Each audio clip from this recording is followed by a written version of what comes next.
خاوره کې ګرځوم یا به مو دا خاوره ګرځوم. دا د خپل په لاس ورته وګورئ. دا چې یو کال بعد تاسې دا ځای وشنئ هېڅ شی به نه سپین کفن به پروت وي. دا کاکا به مکمل خاورې ګرځېدلی وي. الله بیا څه فرمایي ومنها نخرجکم تارة اخرى. د قیامت په ورځ کله چې د سور شپېلۍ وول سي دغه کاکا چې اوس موږ ورته ولاړ یو دا به د دغه قبر څخه لس لغړ راووځي. دا کفن به پاتې لس لغړ په سر باندې به خولۍ نه وي په پښو باندې به څپلۍ نه وي په تن باندې به جامې نه وي. لس لغړ د دې قبره څخه به موږ راووځو لکه څنګه چې د مور څخه لس لغړ راوتلي یو د دغه قبر څخه به هم لس لغړ وځو. حضرت عایشه رضی الله تعالی عنها د پیغمبر علیه الصلاة والسلام څخه سوال کوي وی د الله رسوله دا خلک چې لس لغړ وځي دا شرم حیا نر او ښځې. پیغمبر دوه خبرې ورته کوي.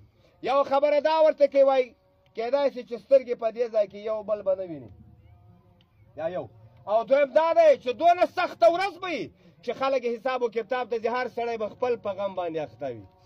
هر سړی به خپل په مشکل باندې اخته وي چې الله ته به زما سره څه وکړې. سختې ورځې را روانې دي د زحمت ورځې را روانې دي. دا ورځې په والله ستاسې څخه به هېرې سي.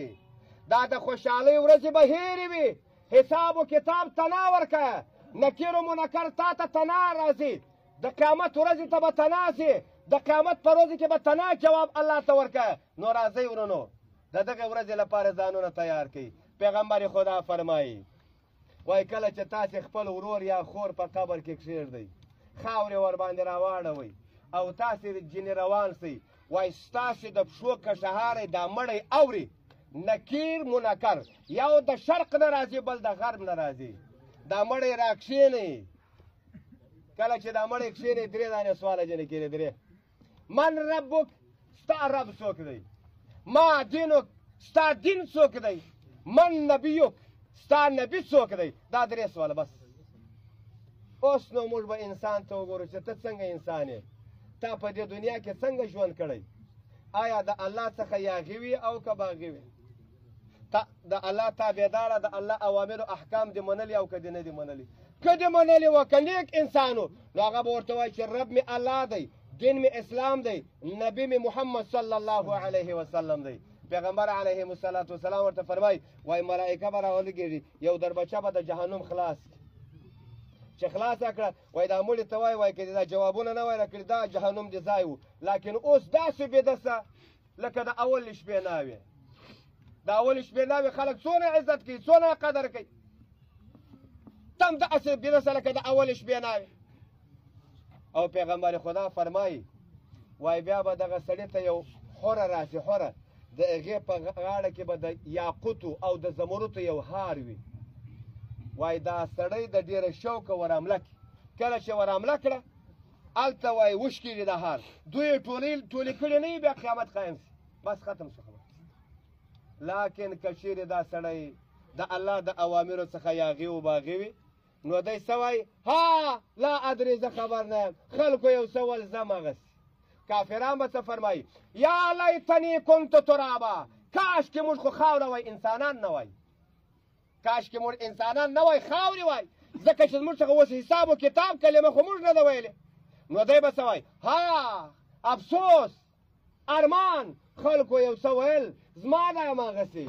وایي د اسمانه به یو اواز وسي د اور فرش ورته اوار کوي د جهنم دروازې ورته راخلاصې کوي او بل دا چې یو ملائکه به راسي په غوږو به کڼه وي په سترګو به ړنده وي د هغې په لاس کې به یو مترکه وي.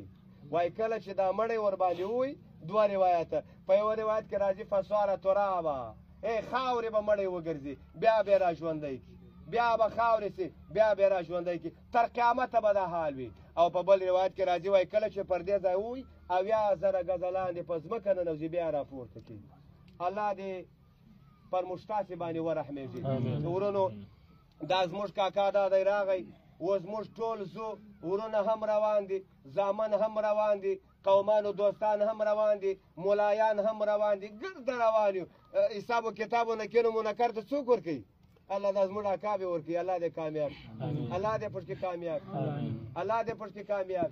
هېڅ څوک په درد نه خوري دا دنیا ټوله پاته سوه قوم پاته سو مال پاته سو دولت پاته سو بچان پاته سوه کډوسیان ملسیان پاته سوه یوازې هر سړی به یوازې روانې خپل د ځانو غم وخورئ د دغه کور غم وخورئ دغه کور آباد کړئ د دغه کور د آبادېدو لپاره شروع وکړئ مه کوئ دا کور ډېر مهمه کور دی دا کور پیغمبر علیهم الصلاة والسلام فرمایي یا یو کنده د کندو د جهنم یا یو باغچه د باغچو د جنت دغه قبر یا به یو کنده د کندو د جهنم وي د بد عملو لپاره او یا به یو باغچه د باغچو د جنت وي د چا لپاره د نیک عملو لپاره الله پاک چا د ده لپاره یو باغچه د باغچو د جنت وګرځوي دا دنیا فاني ده په دې دنیا کې هیڅوک نشي پاتې کېدلی د دغه دنیا څخه ټول روان یو نو چې ټول روان یو زه بچانو ته وایم زه ورونو ته وایم افسوس ته ضرورت نشته ژړا ته ضرورت نشته